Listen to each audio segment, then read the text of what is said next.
Okay, guys, I got a lot of judgment. I'm gonna kind of talk to you about Jesus a little bit. I got tons of judgment. You got to be careful. Be careful, dude. This just happened. I mean, this is gonna scare you. Anyway, I know I hate to be the one to say this, but here's the deal. Okay, so I have this rule, and everybody has their own little path, and I have my little path, and for me, higher power, God, has kind of given me some ideas or some how do you say it?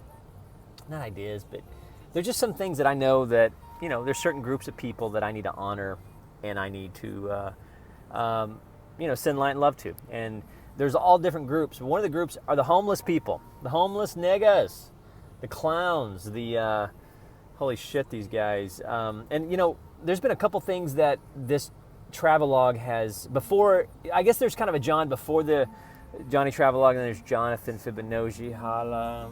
And sometimes in that evolution, you gain sensitivity to things. And like one of the groups, for example, like at UCLA, I was around, my first time to be around a bunch of Jewish people, and they're such a beautiful group of people. Now I'm even going to break out my man search for meaning, Frankel. And then the homeless. And then before this, I was just in work mode, John mode, paying bills, Tinder, holla, boom, just give me more money, holla, dollar. And I was just that typical American guy, chasing the typical American dream. That was me, John. And then, bullshit happened. I went through a civil trial, still go through that fucking civil trial, blah, blah, blah. So here you go.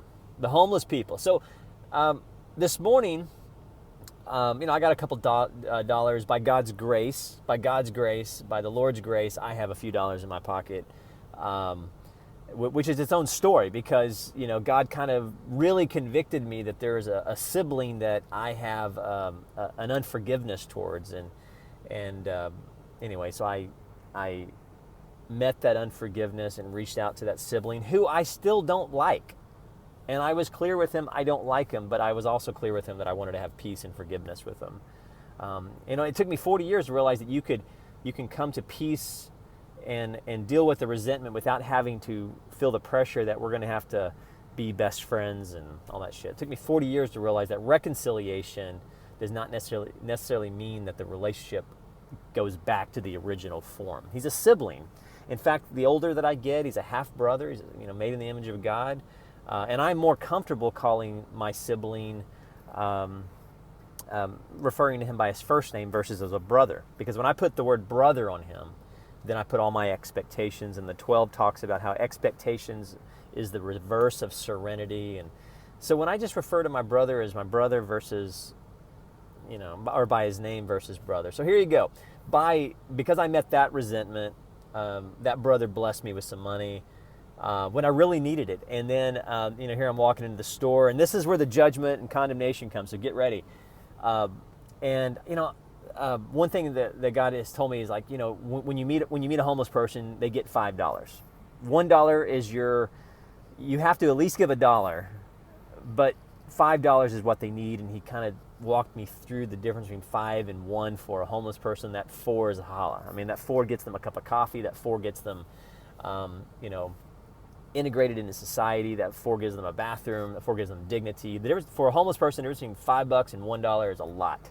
For you and I, it's 4. So I'm walking and I see this homeless lady, this woman, and you don't see a lot of homeless women. You see more homeless men than homeless women.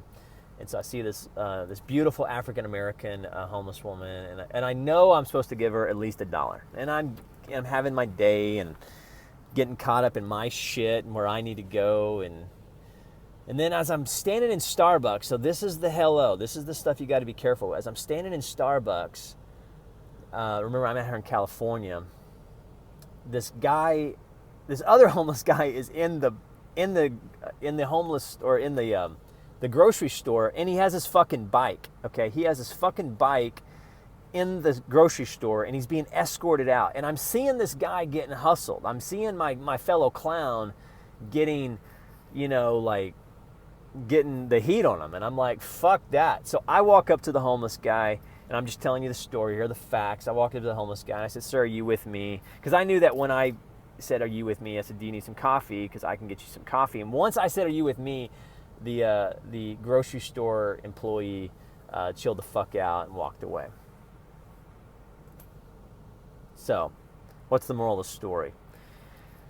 Well, I closed my heart to $1, and I ended up spending like $17 to $18 because I bought him water and coffee, and then I bought my own groceries. So I guess technically, it ended up costing me $5, $6, $7 anyway. So, there's kind of a funny story, but at the end of the day, when God says give money to the homeless people, give them 1 or give them 5, he's not, for me, this is something he's told Jonathan, that you don't have to do this, but I'm just telling you that sometimes if you're not, if you close your heart to the $1, you're going to end up spending $8. So there's your free story for the homeless person.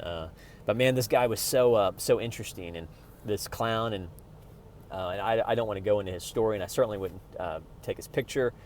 But he was so funny, and just the way he talked, and he made me laugh. And when I gave him his coffee, here I am literally waiting on him because he sat down. Because I told him, I said, "Well, sir, if you're with me, just go outside. I'll meet you out there."